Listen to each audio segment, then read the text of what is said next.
Assalamualaikum warahmatullahi wabarakatuh. Bismillah, alhamdulillah, wassalatu wassalamu ala rasulillah wa ala alihi wa sahbihi wa mawala. Pada kesempatan kali ini saya Muhammad Yawfaq dari kelompok 7 manajemen tablik ingin menyampaikan tentang sholat.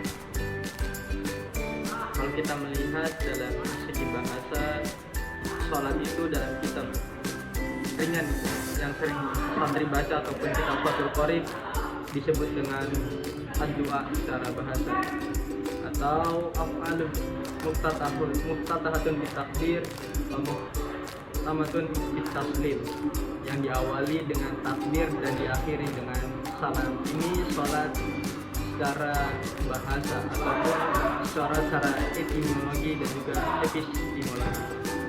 Sudah kaget. Kalau kita melihat sholat secara peran di tengah masyarakat adalah suatu persatuan bagi umat muslim. Di situ ada makna jamaah. Jadi sholat bukan hanya sekedar menggugurkan kewajiban, akan tetapi sholat pun menjadi ruh ukhuwah Islamiyah, ukhuwah insaniyah, dan juga ukhuwah wataniyah. Kita bersama-sama membangun suatu peradaban, karena dalam kitab Fiqh Sirah karangan Syekh Ramadan Al-Buti di situ disebutkan dalam ta'sisu bina at-taqafah wal hadarah al-islamiyah, yang pertama adalah binaul masjid, dan dalam binaul masjid fungsinya adalah menyatukan kita umat muslim, ukhuwah Islamiyah, yaitu dalam suatu peribadatan yang bernama dengan sholat sebagai imaduddin, tiangnya agama ataupun fondasinya agama. Kalau kita melihat sholat sebagai ibadah, sholat sebagai suatu perangai kehidupan manusia, kita pun dapat melihat banyak aspek-aspek manfaat yang hadir dalam sholat tersebut. Sholat bukan hanya sebatas fondasi agama, akan tapi juga sebagai fondasi kehidupan manusia. Sholat juga bisa sebagai fondasi kita melangkah, karena di dalam sholat ada suatu penghambaan, dalam sholat ada suatu penyerahan diri kita manusia kepada Sang Khalik Allah Subhanahu wa Ta'ala. Dan di samping itu, bagaimana caranya kita memberikan suatu arahan, satu nasihat bil ma'ruf kepada mereka yang belum bisa melaksanakannya. Karena sholat bukan soal sebagaimana kita melihat ataupun sebagaimana kita belajar agama, akan tapi sholat bicara tentang hidayah. Yang menggerakkan kita sholat adalah Allah Subhanahu wa Ta'ala.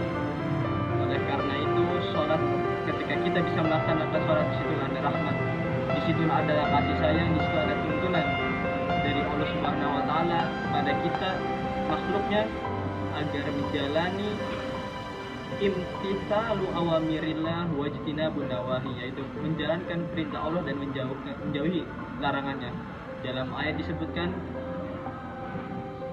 dalam salah satu ayat disebutkan, innas sholata tanha 'anil fahsya'i wal munkar, bahwasanya sholat dapat memberikan ataupun menghapus salah satu kemungkaran. Dan disinilah pentingnya sholat. Katim. Ya, jikalau ada satu pertanyaan, kenapa kita harus sholat?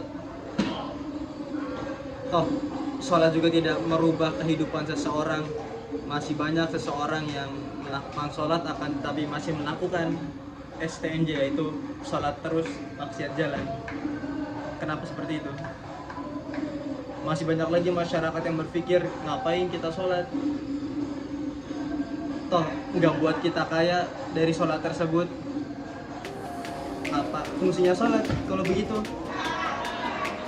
Kita balik jawab dengan cara yang ma'ruf, wajadilhum billati hiya ahsan. Mendebatnya, memberikan arahannya dengan cara yang baik, bahwasanya sholat yang kita lakukan itu semata hanya karena Allah Subhanahu wa Ta'ala. Dan jikalau kita tetap melakukan hal-hal yang buruk, setidaknya kita masih sholat, setidaknya kita masih beribadah kepada Allah Subhanahu wa Ta'ala, dan bukan sholatnya yang menjadi kesalahan di situ, akan tapi bagaimana thariqah ataupun cara kita melakukan sholat.